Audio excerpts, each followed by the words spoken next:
सवाल ये है कि क्या 2024 के चुनाव में मोदी के सामने खड़गे टिक पाएंगे। ये तो आपको पता ही होगा कि 2 दिन पहले इंडी अलायंस की बैठक हुई थी, जिसमें पीएम मोदी के सामने खड़गे को विपक्ष का पीएम उम्मीदवार बनाने का प्रस्ताव रखा गया था। लेकिन आप इस बात पर गौर कीजिएगा कि 2014 में जोर आजमाइश हुई कि मोदी को रोक दिया जाए, उन्हें पीएम न बनने दिया जाए, लेकिन ये संभव नहीं हो पाया। एक बार फिर उनको हराने की कोशिश हुई 2019 में। कोशिश हुई कि कैसे भी करके मोदी को न जीतने दिया जाए, लेकिन इस बार भी विपक्ष को मुंह की खानी पड़ी। अब 2024 के लिए तैयारी की गई है। तैयारी ये है कि इंडी अलायंस के ये सब नेता तैयार थे। जैसा कि पीएम मोदी ने कहा, सबका सेहरा तैयार था, लेकिन शादी ही नहीं हुई। ममता दीदी ने गेम खेल दिया। ममता ने इसे मोदी वर्सेस खड़गे कर दिया।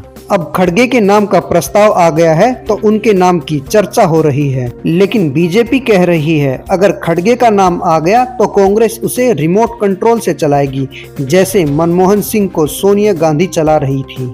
लेकिन बात इतनी भर नहीं है। खड़गे के नाम पर इंडी अलायंस में ही बवाल हो गया। 2024 में मोदी के सामने खड़गे का नाम आया तो महागठबंधन में ही घमासान हो गया। कोई नेता प्रेस कॉन्फ्रेंस छोड़कर भाग गया तो कोई गुस्से में लाल पीला हो गया। ममता के इस प्रस्ताव पर राहुल सोनिया ने चुप्पी साध ली तो नीतीश और लालू बैठक छोड़कर ही चले गए। दरअसल इंडी अलायंस में पीएम के कई दावेदार हैं, तो सवाल ये उठता है कि ममता ने खड़गे का नाम ही क्यों उछाला। ममता ने इस बात पर सफाई देते हुए कहा कि सबको हमारे अलायंस का पीएम चेहरा चाहिए था, पीएम चेहरे का नाम चाहिए था, तो मैंने खड़गे जी का नाम दे दिया और केजरीवाल ने इसे सपोर्ट भी कर दिया। इसके अलावा मेरा कोई और पर्सनल मोटिव नहीं है। लेकिन बीजेपी ये भी कह रही है कि ममता ने खड़गे का नाम लेकर कांग्रेस को ही मुसीबत में डाल दिया है। और सबसे बड़ी दुविधा में तो नीतीश कुमार हैं, क्योंकि वो काफी लंबे समय से पीएम बनने का ख्वाब संजोए बैठे थे। नीतीश का तो जैसे सपनों का महल ही सुनसान हो गया। इसमें वो रहेंगे कैसे, क्योंकि पीएम उम्मीदवार तो छोड़िए, उनको अलायंस का संयोजक तक नहीं बनाया गया। खबर ये है कि जेडीयू और आरजेडी में डील हो चुकी है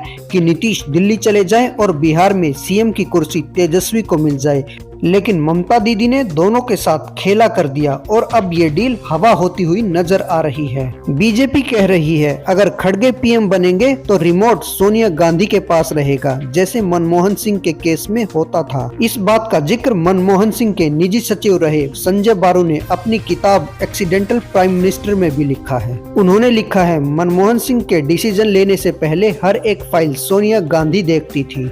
लेकिन सवाल ये भी है कि पीएम मोदी के फलक के आगे खड़गे की सियासत कहां बैठती है। क्या खड़गे मोदी जी की लोकप्रियता को टक्कर दे पाएंगे? ये बात आप खुद समझ जाएंगे। मैं आपको कुछ कंपैरिजन दिखाने वाला हूँ। मोदी जी की उम्र 73 साल है, वहीं खड़गे 81 साल के हो चुके हैं।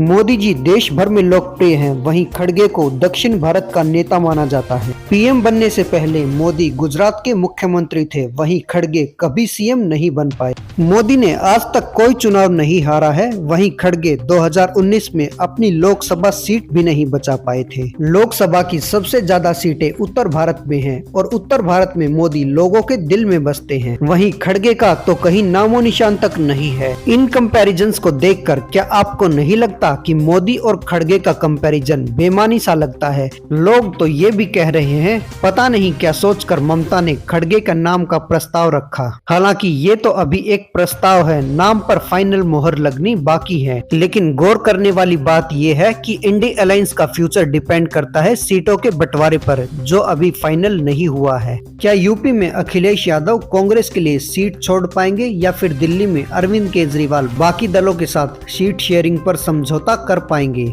आप इस बारे में क्या सोचते हैं? कमेंट करके जरूर बताइए। हर एक न्यूज अपडेट आपको सबसे पहले हमारे चैनल पर मिलती रहेगी, तो हमारे साथ बने रहें और चैनल को सब्सक्राइब जरूर कीजिए। बोलते रहें जय हिंद, जय भारत, वंदे मातरम।